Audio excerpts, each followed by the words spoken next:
Welcome, everyone, to another edition of Hardcore Wrestling Rants. I am your hardcore host, Rick Ed, and I'm joined by the hardcore crew. First, from the from the Skeldron Realms, he's the Lord Skeldron himself, Joseph Knight. Joe, what's going on? Nothing much. Wow, what a crazy night at AEW.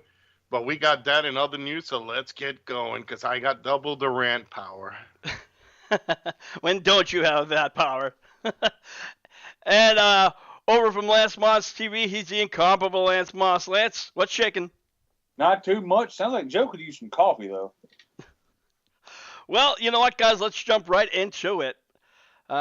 Ace Steel has been fired from AEW. I think this is personally a plus because the guy did nothing else aside from biting Kenny Omega. That's going to be the highlight of his career. Obviously, his being fired was due to the all-out media scrum battle last month between Punk and the Elite, Kenny Omega and the Bucks, and of course Steel. So, with any luck, guys, I'm hoping this suspension will be lifted. I'm wondering, Joe, if he's the one who was doing the legal threats. You know, with Steel now out of the way, now these folks have to deal with the bigger threat, which is CM Punk. They need to get rid of. They need to do something because this was a serious occurrence, and with Steel gone, this might either deter Punk or might influence him more to go out of his way, to really make the company look bad. I think it's high time they move Punk out of the picture. They don't need him. He's done his ratings. He's done what he had to do. If you look at everybody, it is time now to move on. And Lord knows AEW is starting to pick up. We need to see more of it. Yeah, absolutely. And, as far as CM Punk goes, he's obviously been a problem more than helpful. And, he brags about he made $1 million, dollars on his back, which, okay, possibly true, but he's been injured, plus this fight, and the media scrum battle, all of that was completely unprofessional. If he had a problem with the Bucks, he should have came to the Bucks, or even Kenny Omega, and called them out and talked to them in the back like a professional, which he was talking about being a professional. And the last thing he was doing at the All Out Media Scrum, and I've said this 1,000 times, Lance, CM Punk is not professional. That's very true. I mean, is he even suspended? I mean, he is nursing a surgically repaired shoulder, and he's going to be out. It's a tricep. Okay. Yes. A surgically repaired tricep, and he's going to be out for, what they say, 6 to 8 months? Yeah, that's usually the time, 6 to 8 months. Honestly, like I said, Steel being fired, that's a step in the right direction. Yeah. But we still don't know what's going to happen. We still don't know if this is going to fast speed things up. So we're still waiting for Tony Khan, who's been keeping his lips sealed. Everybody from the media has been trying to ask him questions about it, and he's been nice and saying, I understand you can ask, but I can't tell you. Let me interject real quick. You gotta love the fucking media here. They're the ones that they want some sort of surprise, kayfabe in a way. They don't want to know everything. They want to be surprised when they watch a show. But when something happens, we need to know. We need to know every few minutes. We got to have this and that. You either want it one way or the other way. You can't have both in professional wrestling. I think Khan keeping everything that's personal out of the limelight, it's a big step for the company because let's face it, once you start putting everything out there, your company just goes through a lot of bullshit. The shit starts getting tossed at you. And it pretty much, everybody knows your business and everybody knows what's happening. Best thing Tony Khan could do is says, look, we're in investigation. When we know when it's all done, then we'll let everybody know. Besides that, go watch the show and enjoy wrestling. Absolutely. It was the reverse. It was reverse. Remember, in TNA when they threw all their shit out there and used it for storylines. Yeah. So look where they're at right now. Yeah, well, they were sinking or going downhill for quite some time, especially when Dixie Carter got involved. But I don't want to get too far off the topic. Also, Kenny Omega was Did you just say asshole? I said asshole, but I misspoke. Also, uh, apparently, Triple X 30 wanted Kenny Omega to make an appearance, but due to this legal restraint, he was unable to. But you know what? We are going to move along. But last night, guys, Hangman Page suffered a really bad concussion during his match with John Moxley. I had to spit it out there, guys. Sorry, I was chewing on something. But the match looked like it was going up both ways. And at the last minute, Hangman Page went to come out and charge at him, and Moxley just hit him with this fucking nasty ass clothesline. And usually they go upside down, but he just kind of flipped to the side. It was like a 45-degree angle. And the way he went down, even the ref was like, that doesn't look good. He threw the X sign up real quick. The match was ended. He ended the match, and Moxley retained. Of course, found out later on he was taken to the hospital. He was released, but he's now still under AEW's concussion protocols. So, as far as how bad that the concussion is, right now it's not sure. The usual time it could be 6 months, but hopefully it could be less because Joe, I'd like to see more of Hangman Page.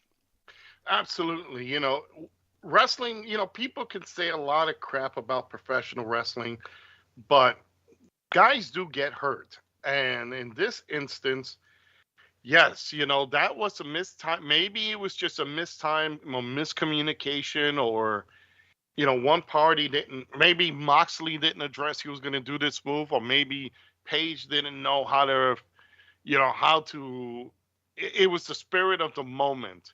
And as we've seen with a lot of these high impact matches, these guys, you know, sometimes they throw the kitchen sink at each other, and they'll go back and forth. So in this instance, you know, he got hit with a very bad clothesline. He didn't take it right.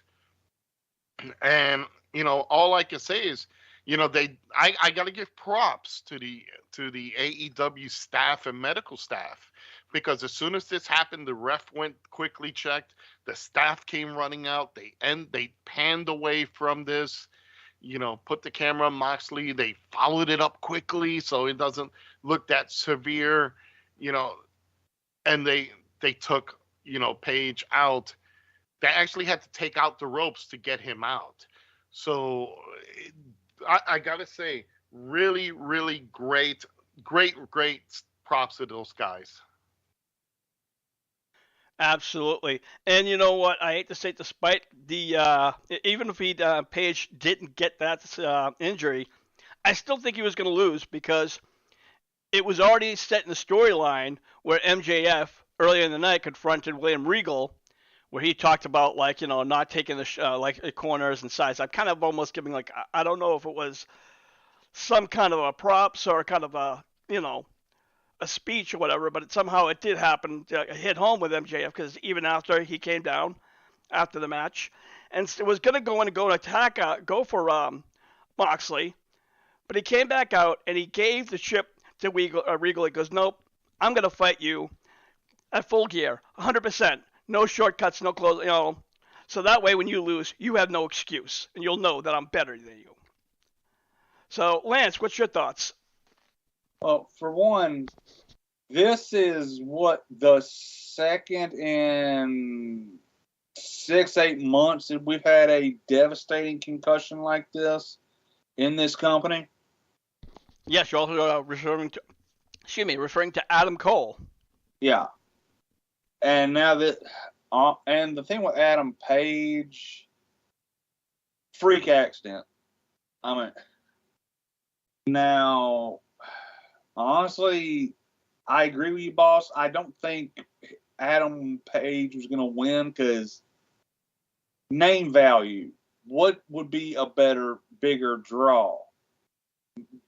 MJF versus John Moxley, or MJF versus Hangman Page? And, you know, there it is right there again. There were even a lot of wrestling critics who said that Page's first title run was a horrible run. And I was one of them. Well, you know what? I'm going to be honest with you. I really liked Adam Page as a champion. You know, he beat Kenny Omega. And well, since you're ranting here, you want to rant more. What did you see wrong with Adam Page's first title run? He just did not have the it factor. It's seeing him as champion.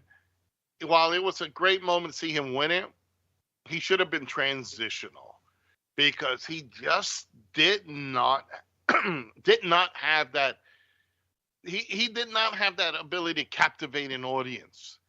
He got the great pop for winning the belt. He's got, he commands when people see him coming down. He's there and he's like, yeah, okay. But honestly, he just doesn't have that attraction ability. He has the ring skills, the promo skills, and he's like out a 1 through 10. He's like a 4 right now. He's not an MJ. Put it like this: MJF was champion. That's a whole different scenario. That's a big thing. Hangman Page is what you call a one-trick pony. He comes out, he's a cowboy, he drinks beer like he's Stone Cold Steve Austin. He's better the chaser than being the chasee. You just look at the guy and he's a great guy. Now, don't get me wrong, but overall, he just doesn't have that it factor to captivate an audience to make you want to keep seeing him as champion. Again, they didn't know how to follow up with him. His promos were dreary. You didn't see him doing anything. I'll give you a perfect example. If he was Cowboy James Storm, okay, Lance, we've seen Cowboy James Storm when he's had championships. That's a guy who goes, okay, where is he today? Well, he's in a bar. Yeah. And he has the belt just fling on the table. He's getting drunk, fighting the bums in the bar. Yeah. And he's shooting a promo. That's a cowboy, if you want to look at it like that. Cowboy, Hangman Adam Page is just this one guy who just he's got it, but he doesn't have it. He has the skills he needs. He has the built. He has the look. But I'm hearing all that he has it, but he doesn't have it. He does, yeah, and that's the thing. It's hard to explain. He just doesn't have the ability to captivate an audience. As a champion, I guess. As a champion. Okay. Like I said, he has the skills, he has the looks. Promo-wise, he suffers a bit. He's not motivated. Look how MJF comes out, and either people hate him or they love him, or his promos are passionate. Yes, and absolutely. His skills are passionate. That's what makes a champion. Well, when you get in there and you can do that. Moxley. Now, I don't think Moxley's another one who's a failure as a champion because he's the same thing. He doesn't elevate his game. He's the same Dean Ambrose as WWE. Oh, I disagree on that one. No way. Yeah, Dean Ambrose was a silly guy who, didn't mind doing the street fights and the hard fights. This Dean Ambrose is just angry who just wants a fight. He doesn't have that silliness. That silliness is pretty much gone. He can still do the promos, but he'll call out anybody and face anybody. Yeah. That's just my opinion. I think Lance agrees. Yeah. Now, I do think with Adam Page, they beat the Texas Death Match to death. Yeah, that was kind of killed a little bit. But you know what, guys? Let's move on. Before you move on, Rick, let me go into our chat room on YouTube. Again, check us out. Hardcore Wrestling Rants on YouTube. We got Terry 3G says, afternoon to all. As he said, whiplash-based concussions. He says, yeah, I don't know if that MJX segment was put to take away from the Hangman injury. Yes, it was, Terry. And Moxley was the ultimate win. He gave Page a soft push in the loss. He did give him a good prop. What he says, what Page needs, he needs that MJF promo skills. And and he agrees with you guys. Dean Ambrose is like a neutered Moxley. So there you go. Thank you, Terry, for being in there. Personally, I see Moxley as okay. He struts around like like I'm the badass, but he's all Mr. Hardcore.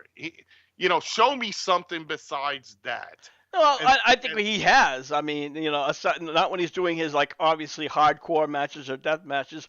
We've seen him even last night. He was using submissions. Um, so it wasn't just take it out like okay, I'm just gonna slam your face 50,000 times and punch and kick and whatever or use steel chairs in this and whatnot. So it was pretty much a straight up fight, well, with the exception of before the match. But other than that, it was still a good match overall. And last one thing before, again, we move on. When it comes to MJF, he has great mic skills, but you know what? I want to start seeing him fight. He's not really done any matches since he's returned. Yeah. Not one. So, moving on. Chris Jericho signed his extended contract with the AEW, which means he'll be wrestling up until 2025, but he also has some little bit more obligations or duties, so to speak. First and foremost, he has to work with the younger talent, which Jericho's pretty much been doing from most of his career, and also he's going to also be doing some production skill in the back. And you know what, Joe? Chris Jericho is an asset. A real asset to any company that he goes to because he wants to truly make a company better. He came to AEW on day one to make it better. Oh, absolutely. You want to talk about a former, talent? Well, Jericho's now a legend. Let's put it that way.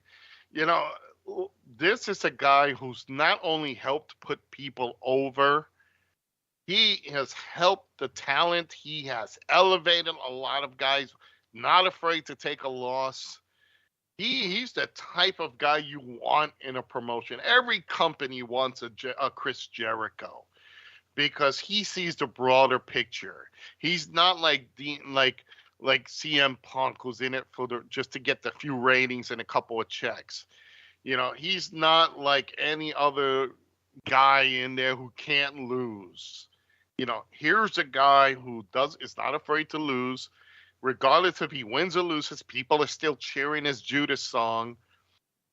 He goes in and he's rewarded. He doesn't care about the big prizes. They gave him the Ring of Honor championship, as an extra belt to his resume. But Jericho's the type of guy that doesn't need a belt. The belt he elevates a belt. That's the thing with him. But he's a guy that's 100% gets in the ring, does what he has to do. He helps the young talent. And man, it's like you can't just there's so much praise and props for this guy, that his promo skills are still sharp. His ring skills, while he's slowing down a little bit, he still performs the Lion Salt, the Lion Tamer. He still does what he can to make a match work. And he's not afraid to get bloody, beaten, and everything because he is the consummate professional. Hell, I wish I had him in my company. Many companies wish they had him because he is the consummate professional. I'm glad he's staying with AEW. I'm glad they're going to help him elevate him more. Who knows? I know he refused a while ago. There was a story he refused the executive VP positions. But I think right now he needs to be in that executive VP position because I think out of him, he has the mindset to carry this company forward. Well, I do agree. Let me interject. The reason why he didn't want that title is because he says a lot of silliness and craziness goes with it because he just came to wrestle, and unfortunately, I think the same thing kind of happened with Cody Rhodes because he had that EVP status where he felt that he wanted to be above everybody. And sometimes that, I understand he was trying to work with the company and do a lot more for the company behind the scenes. But when you have that status, it might get to your ego a little bit. So a little bit. That's one of the major downfalls in a wrestling company because when you have that position that you want to be, elevated higher than others, that kind of throws a wrench in everything. So, yeah, but it's happening even throughout the golden era of wrestling. Fritz von Erich did it. Vern Gagne did it. Over in the NWA, Dusty Rhodes did it, and Ric Flair. Come on, Lance, let me hear that Dusty Rhodes impression. Yes, that's the one was baby. Well, you know what, Lance? Let me jump this over to you. What's your thoughts on Chris Jericho and this new contract? Well, I can definitely understand why he didn't want to be an EVP because, like you said, there was too much bickering and fighting. I mean, hell, the EVPs and probably one of their top draws just had a backstage brawl after a media scrum. But yeah, and honestly, that's Tony. One way Tony can keep Jericho from even going back to New York. So smart on him, and you know what?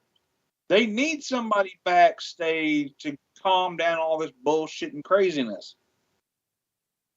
Yeah, absolutely.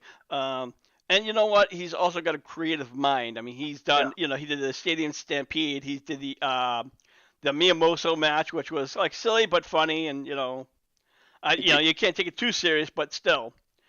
But nevertheless, let's move along.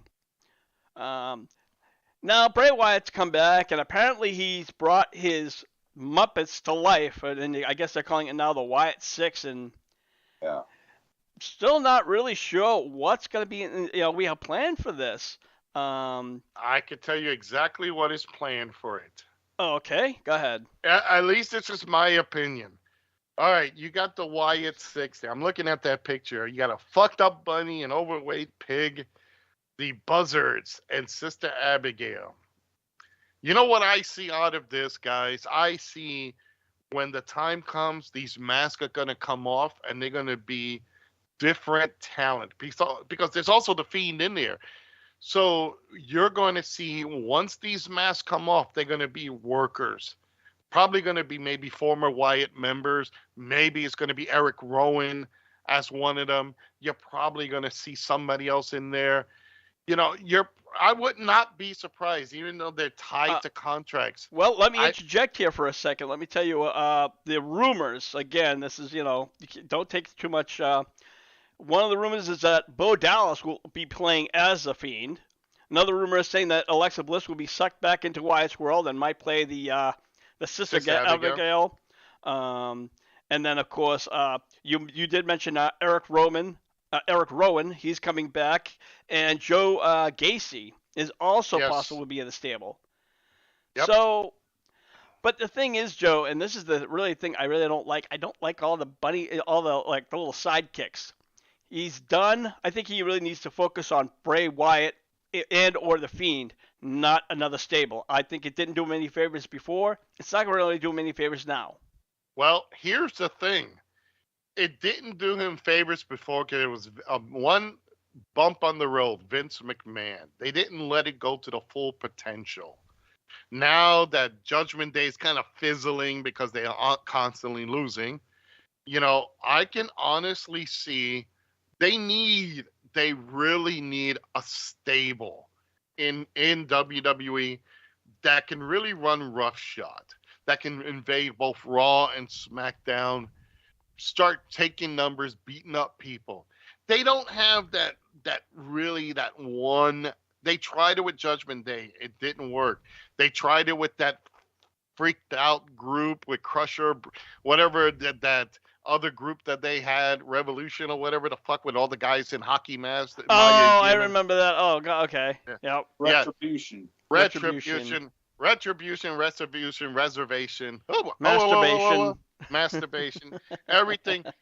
They're trying to do these factions to captivate people, but again, with Vince McMahon always said, nope.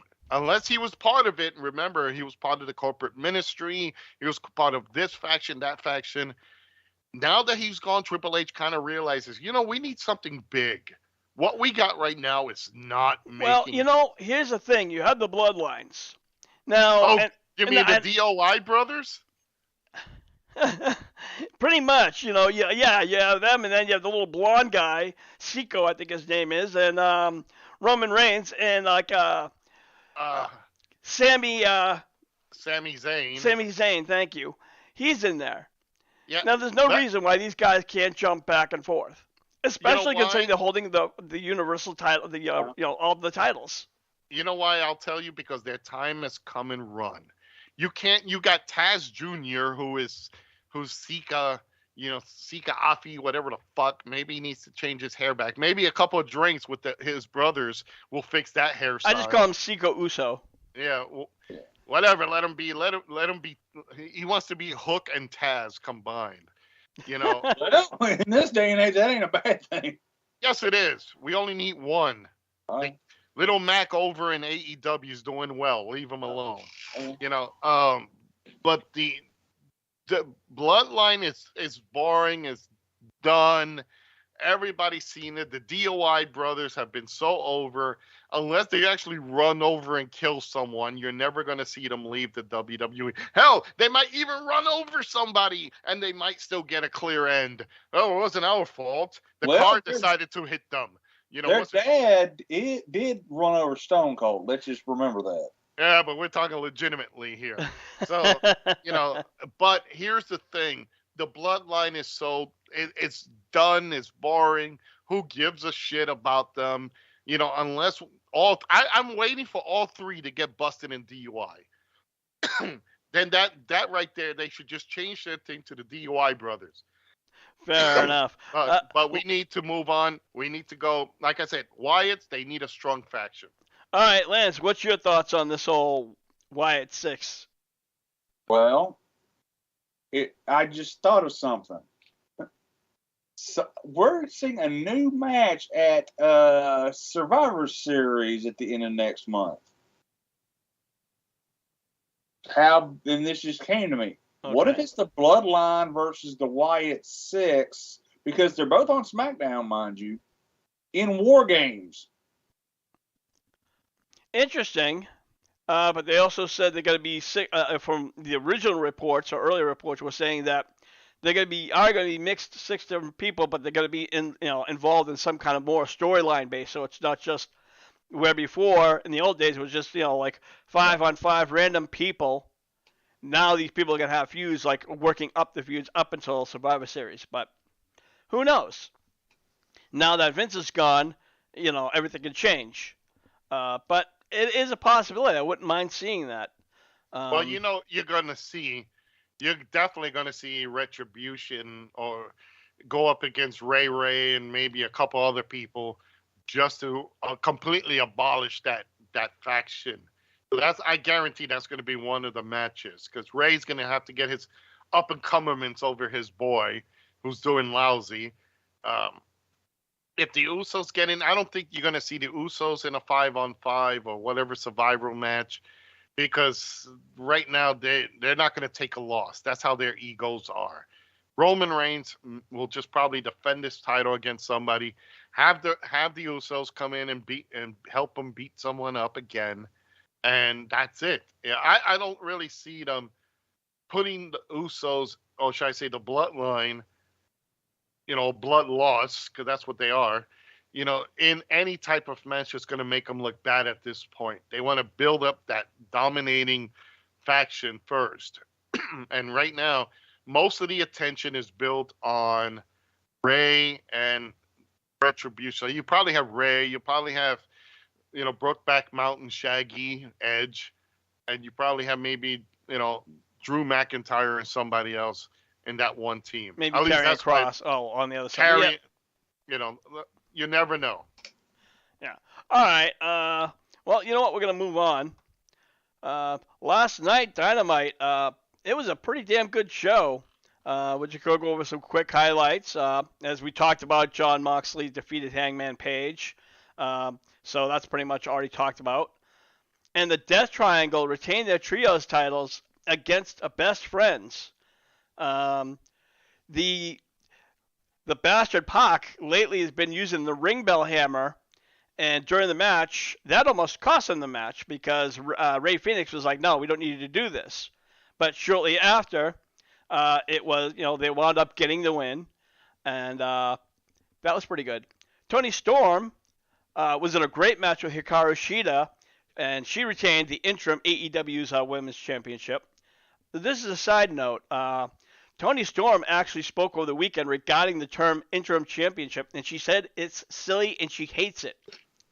And she cannot wait for Thunder Rosa to come back and beat her, so it can no longer have that use. And I've said that before myself when Moxley was the interim champion. They don't need this fucking stupid term. It's not necessary. Joe, what do we got to fucking, what is Tony Khan thinking? Oh, you know what? I can understand it to a point. What they're doing is real simple. Until the champion comes back, they want to keep that belt somewhat active. Back in the day, you would just strip the champion of the belt, give it to either number one contender, or you put a tournament on, or a battle royal. I guess what they want to do is just kind of say, okay, you know what? We want to do the ultimate this. It's going to be this person. When he comes back, he's going to say he's the real champion. You got the other guy who's a champion. I think in this case with Thunder Rosa, with all the issues that she had backstage, I think they should have just taken the belt away or have Toni Storm say straight on mic, I am not an interim champion. I am the women's champion. And then just play it off that way until Thunder Rosa comes back, and then beat her for the true, title, women's title, fallout, whatever fucking shit. But get rid of the interim stuff. I think they need to do that, and they need to move on from that. The only reason it serves a purpose is when the champion, like if Adam Page right now, if he was the champion and with the concussion, technically you don't have to strip him of the belt, but you can have somebody else win the belt and build a return. That's the idea with it. Yeah, but with the women's title, it's time to end that bullshit and give it to Toni Storm fully. Yeah, right. Again, Lance, I know we kind of got off track on tonight's AEW's highlights, but still, real quick, what's your thoughts on the interim term? Well, originally, I didn't hate it because it was, like you said, it's something different in the wrestling business. But, okay, there have been 3 interim champions in this company in the 3 years that it has existed. You had, what was it? The first one was the AEW champion, which CM Punk was first injured.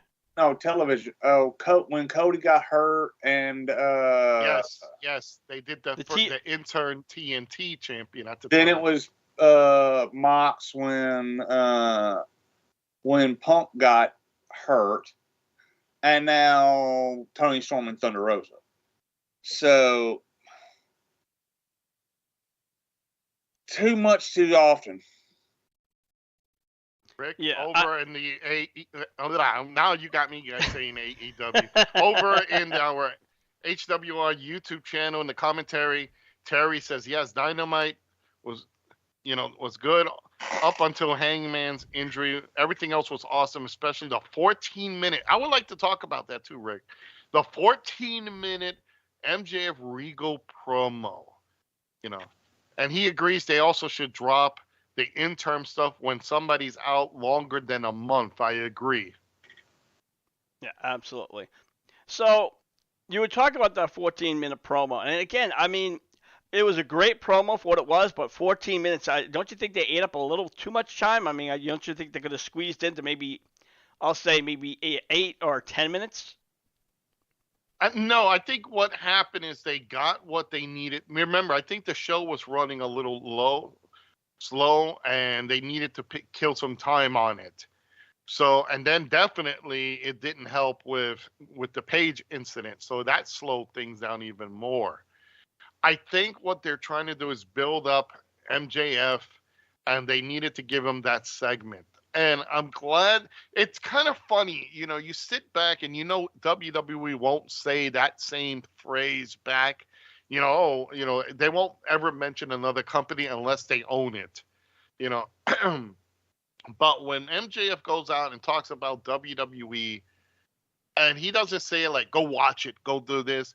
He says it as a past tense type scenario. He says, I'm here now, and this is what it is. I think that promo, I think as of all his promos, he's channeling like a real life experience into it. And with all the former WWE people who are now in AEW, I think he's using that to kind of channel that, and I think it's a great storyline. Like, let it out, get it out of the way. Either it builds up more heat for you, or builds up more love for you, or you'll be a tweener. I think it actually benefits, and that 14 minutes of banter, and Regal being the tough, the really legitimately the tough guy that he is, turn his back on him. I was waiting for MJF to slug him, but then when Regal turned around, and when he turned around to face him, I thought, okay, that's when it's going to happen. But when he just walked away, it's like, okay, I think they're putting seeds of doubt in MJF, but it's going to pay off.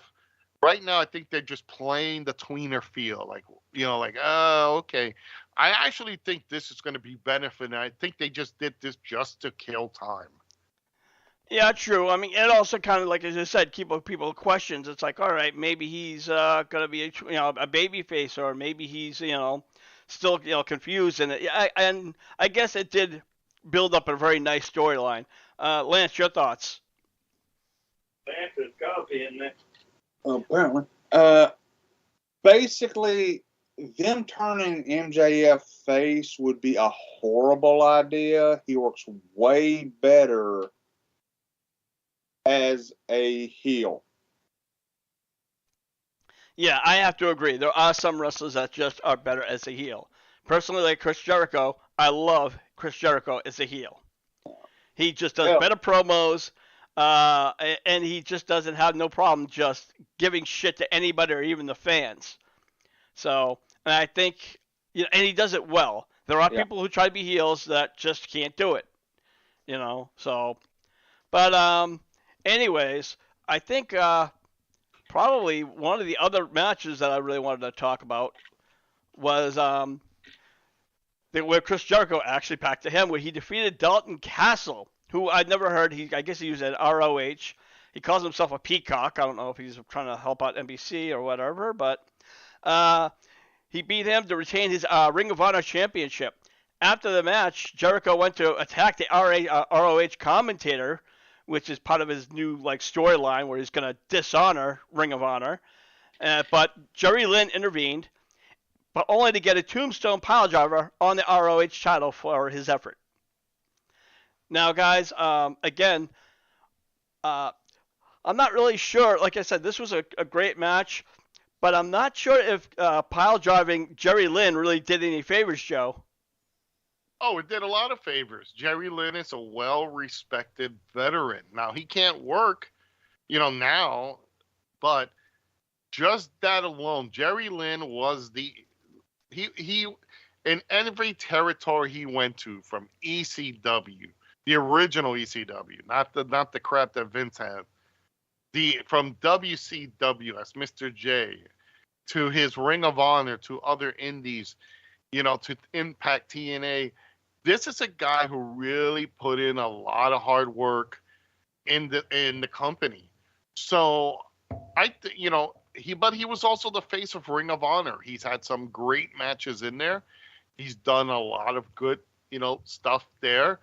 So I think making him come out and him being the guy who gets the beat down in the tombstone was a very, very good idea, because that not only slaps the face of, Jerry Lynn, but it also shows that Jericho does not care about Ring of Honor. And taking out a Ring of Honor legend in this instance, it's another step in the right direction for him. Honestly, it was very good, because, they were going to take out the Ring of Honor commentator, which was like, yeah, who is he? Like, go Well, ahead, I think kill that was him, kill him. You that's know? his original idea. It was Jericho wants to like kind of. He said that was his original when he got the title. He's going to attack commentators, ring announcers, and he even 2 weeks ago, I think, Lance, where he attacked the ring announcer. Yes, when he actually won the belt, back elbow to the ROH ring announcer. Yes, that's correct. Now, over in the YouTube channel, Terry says, yes, taking out Jerry Lynn would have more value than a ring announcer for Ring of Honor, which if they, I don't know, do they do Ring of Honor house shows or anything like that? Or not yet, I don't believe. Because I think the concept was that they were looking to do it or they're doing it maybe, or they're building it up, but I could see if they were building up to a Ring of Honor show or something, this will be a big thing because everybody wants to see that hated villain taken down. How dare he disrespect our house? And that's the concept. That's the idea, and it works. Again, we talk about how Jericho's so great at doing things. There you go. He just, he took, like, I don't need this belt. I wouldn't be surprised if he took the belt and put it in the trash can like Medusa did to the WWE Women's title, on Monday Nitro back many, many, many years ago. So I think Jericho's just doing that to build up some sort of support for Ring of Honor so people could say, oh, shit. All the legends who've been there, who's held that Ring of Honor title, you might have Samoa Joe coming after him for this shit. You might have, other people who've come up to him. Now, the other guy, Dalton, he's actually was a Ring of Honor champion. So, his gimmick is similar to Cross Val Venus mixed with, what's his name? Velveteen Dream. So yeah. It's kind of similar to that. Pompous, very flamboyant in there. So that's what the type of character. Terry also says for MJF's promo, he saw shades of Flair in his prime in that 14-minute promo, and also showed Regal where he has value in doing promos. So Regal even still to this day can do great promos. Oh, absolutely. I mean, he was working in NXT, for years, where he was even helping with the younger crew. He was probably also doing a lot of creative until Vince finally, said, no, I'm taking over. It's not working. I'm going to make it 2.0. I'm like, 2.0? What's that, a fucking software update? Seriously. It's rainbows and colors. Yeah, which they thankfully got rid of that bullshit. Yeah. So it was LSD night at the McMahon house when he did that. No, that's how he got in trouble. No, LSD had nothing to do with him getting in trouble. Yeah, it was his grapefruits and his big wallet. Exactly. Well, grapefruits, who shall we fondle today? I see who. Well, guys, we're going to wrap up this edition of Hardcore Wrestling Rants. We love to thank Terry G for hanging out. Wait a minute, it's still early. Let's find something else to rant about. Oh, okay. What else would you like to rant about, Joe? All right, the ball's in your court. All right. Well, there is talk about, the Saudi Arabia show. We have, I don't know if we actually gone into that. My old age is catching up to me with what's his face getting a title shot at Roman Reigns. Yeah. Who's what's his face? Logan Paul. Oh, yeah, we talked about this. Yeah. And we kind of like... What a person to give. I mean, really? Is that someone you want to give a title match to? I don't want to go and rant it anymore, but that's kind of a sad state in professional wrestling when Logan Paul, especially the Saudis don't even know the fucking, who's currently up to date in WWE. To them, Hulk Hogan is still running rampant, ripping his shirt. They wanted Yokozuna and the Warrior at the first one. It can happen. We'll just get another fat guy, have him tan, put him a ponytail, let him come out. You know, if they can use a white guy as Charlie Chan back in the day, we can have someone dressed as Yokozuna. Oh, And Jesus. how hard can it be to have someone come out as the warrior? They had the renegade, Well, you know. to be fair, Yoko wasn't even China or wasn't even He Japanese. was Samoan, yes. Yeah. See, so we can figure it out. You know, that the Saudis don't see too well. They're sitting behind the camels. You know, we're fine. Joe You at know? spoilersrealm.com. See, Rick, that's why I didn't want you to end the show yet. He had to throw that in there. Now we can go home.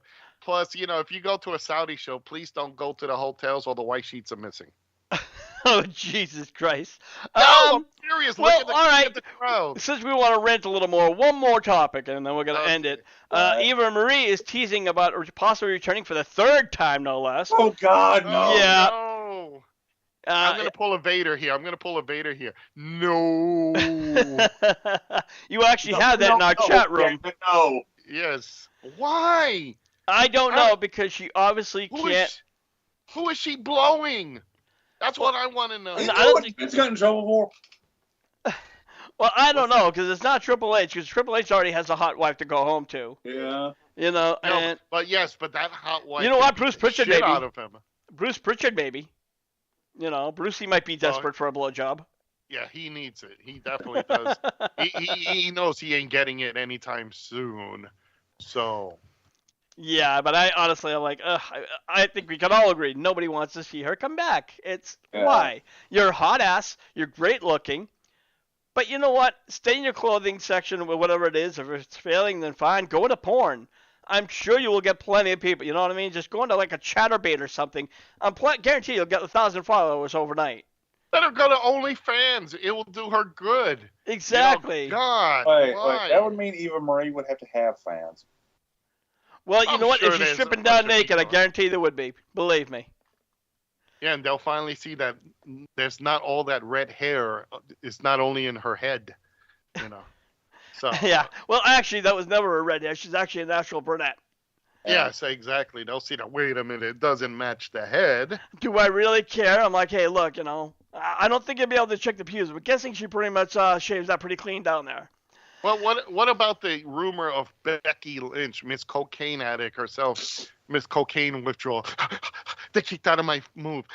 I think that was just a stupid gimmick. But yeah, go ahead. They say that she's coming back too.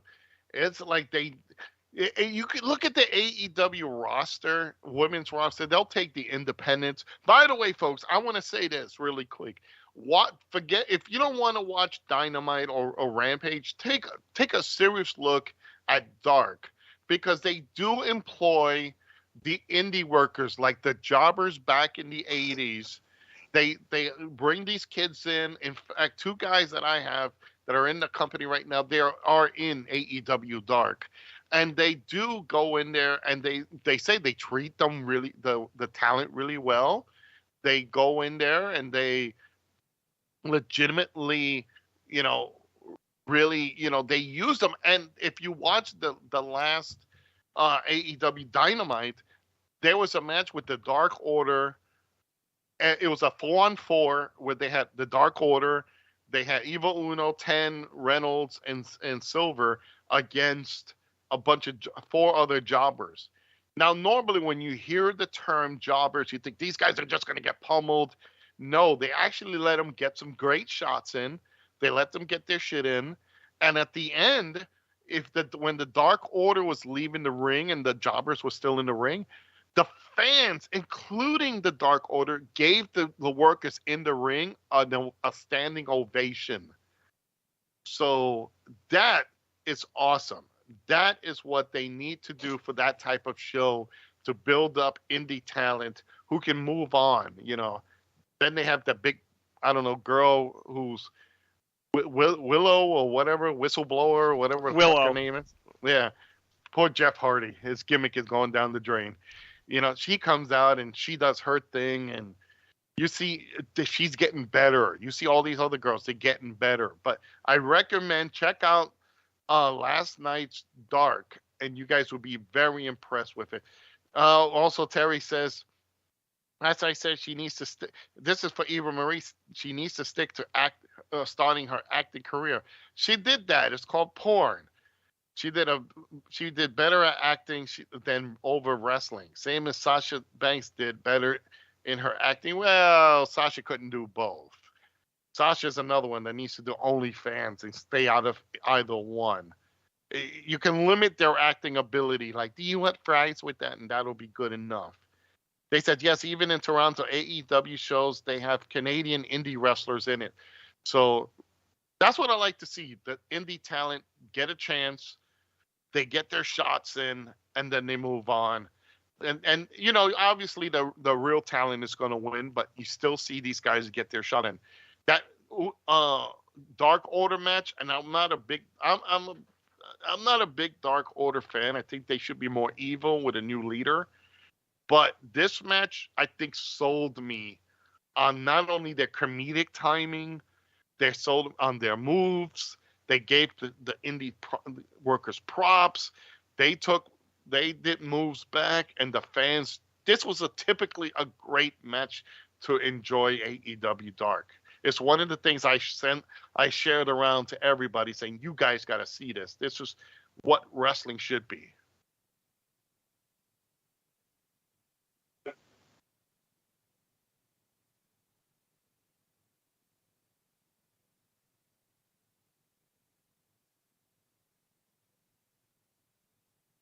It's about time. We need to go home.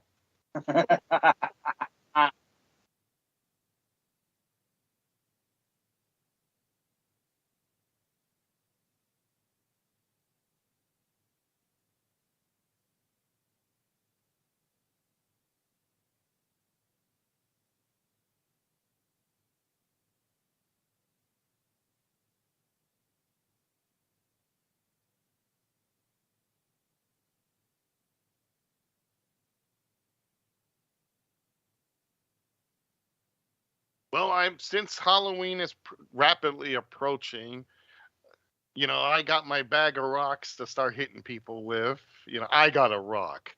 You know, but you're gonna see me come over to Scoldren's Realm. Just do the hashtag Scoldren's Realm. I am on Facebook, YouTube, and Twitch. I've been asked to go back to the retro games, and this is going to be. They want me to start doing the Halloween themed or type scary games. So with that, I am going to start it off with the SNES Super Nintendo's version of Zombie Ate My Neighbor. So everybody wants to see that again. So that's what I'm going to do. And then we're going to go on to other horror type games of the retro consoles. So make sure you check it out. Hashtag Scoldren's Realm. I am on Facebook, YouTube, and Twitch. I'm also on Twitter at Scoldren, and on Instagram also at Scoldren's Realm. All right, Lance, you're over Lance Moss TV, and that's over on YouTube.com. Lance, I've been hanging out with you with Lance Moss TV and friends. You got anything else going on? Not right now. We're kind of starting to get prepared for a yard sale, so there really ain't time for me to be making any other videos. All right. Well, again, guys, we've got a chance every Tuesday. Lance says Lance Moss TV and friends. And he always puts it over in our HWR chat room in our group section. So for those of you who want to come over and hang out and just chill out, feel free. And also, please, if you like this podcast, like and subscribe. So for the Hardcore crew, I'm your hardcore host, Rick Head, saying we'll see you when we see you. Buy the shirt! Yes, buy the shirt. If you're interested in buying the shirt, go to ScoldrensRealm.live. Hit that merch button. You'll see not only my shirt, but you'll see every member of the HWR crew, including the much missed, thank you, Zoe Nightshade. So make sure you check that. All those t-shirts out. Great. Get it. We need the funding. Yeah.